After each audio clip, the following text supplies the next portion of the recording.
విద్యార్థులపై అక్రమంగా నమోదు చేసిన కేసులను ఉపసంహరించుకొని అరెస్ట్ అయిన వారిని తక్షణమే విడుదల చేయకపోతే మరోసారి ఉద్యమం తప్పదని జారీ చేసిన హెచ్చరికలకు కేంద్ర ప్రభుత్వం దిగివచ్చింది.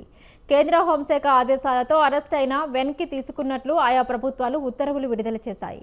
కాగా అంతకుముందు పేపర్ లీకేజీలకు వ్యతిరేకంగా దేశవ్యాప్తంగా నిరసనలు తెలిపిన విద్యార్థులు, ఆందోళనకారులపై నమోదైన కేసులను ఉపసంహరించుకుంటామని కేంద్ర మంత్రులు ఇచ్చిన హామీని నిలబెట్టుకోలేదని సీజేపీ ఆరోపించింది.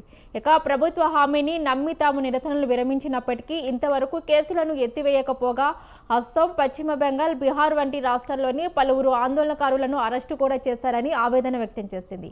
బాధితులపై కేసులను వెంటనే తొలగించకపోతే మళ్లీ దేశవ్యాప్తంగా ఉద్యమాన్ని చేపడతామని సీజేపీ నాయకులు కేంద్రానికి తీవ్ర అల్టిమేటం జారీ చేశారు.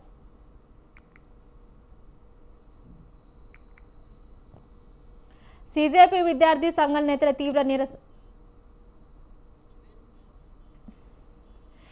మరి ఇదే అంశానికి సంబంధించి మరింత సమాచారాన్ని మా ప్రతినిధి సవీన్ అందిస్తారు. సవీన్, కాక్రోచ్ జనతా పార్టీ కేంద్ర ప్రభుత్వానికి అల్టిమేటం జారీ చేసింది. ప్రధానంగా ఆయా రాష్ట్రాల్లో ముఖ్యంగా నీట్ పేపర్ లీకేజీ అవకతవకలపై దేశవ్యాప్తంగా బీజేపీ ఆధ్వర్యంలో విద్యార్థులు, యువత చేపట్టినటువంటి ఆందోళనలపై పలు రాష్ట్రాల్లో కేసులు నమోదయ్యాయి. ఈ కేసులు ఉపసంహరించుకోవాలంటూ గతంలో కేంద్ర ప్రభుత్వంతో జరిగినటువంటి చర్చల్లో బీజేపీ ప్రతినిధుల బృందం ఈ డిమాండ్ ను పెట్టింది. ఈ డిమాండ్ మేరకు కేసులను ఉపసంహరిస్తామంటూ కేంద్ర ప్రభుత్వం ఆదేశించింది. కానీ ఇప్పటి వరకు అది నెరవేరకపోవడంతో అల్టిమేటం జారీ చేసింది. ఆయా రాష్ట్రాల్లో నమోదైనటువంటి కేసులను ఎత్తివేయకపోతే మరోసారి భారీ ఎత్తున ఉద్యమాన్ని చేపడతామంటూ తేల్చి చెప్పారు. దీంతో బీజేపీ హెచ్చరికలతో కేంద్ర ప్రభుత్వం దిగొచ్చింది.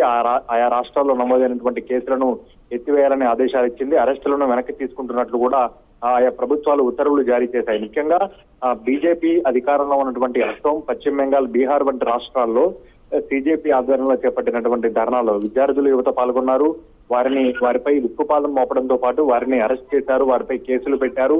దీంతో ఈ కేసులను వెంటనే ఉపసంహరించుకోవాలంటూ ఇటీవల కేంద్ర ప్రభుత్వం తరఫున కేంద్ర ఆరోగ్య శాఖ మంత్రి జేపీ నడ్డా మధ్యవర్తిత్వంతో చర్చలు జరిగాయి. ఈ చర్చల్లో బీజేపీ ప్రతినిధుల బృందం ఈ డిమాండ్ ను ప్రధానంగా ఉంచింది. ముఖ్యంగా కేంద్ర మంత్రి రాజీనామా చేయాలనేది మొదటి డిమాండ్ అయితే, రెండవ డిమాండ్ గా దీన్ని సీజేపీ పెట్టింది.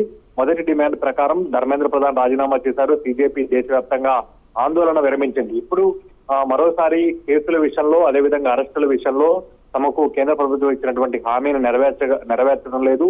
చర్చల్లో భాగంగా నెరవేరుస్తామని హామీ ఇచ్చారు. ఇప్పుడు నెరవేర్చకపోవడంతో తాము మరోసారి ఉద్యమాన్ని చేపడతామంటూ సీజేపీ అల్టిమేటం జారీ చేయడంతో కేంద్ర ప్రభుత్వం దిగి వచ్చింది. ఆయా రాష్ట్రాలకు ఆదేశాలు జారీ చేసింది.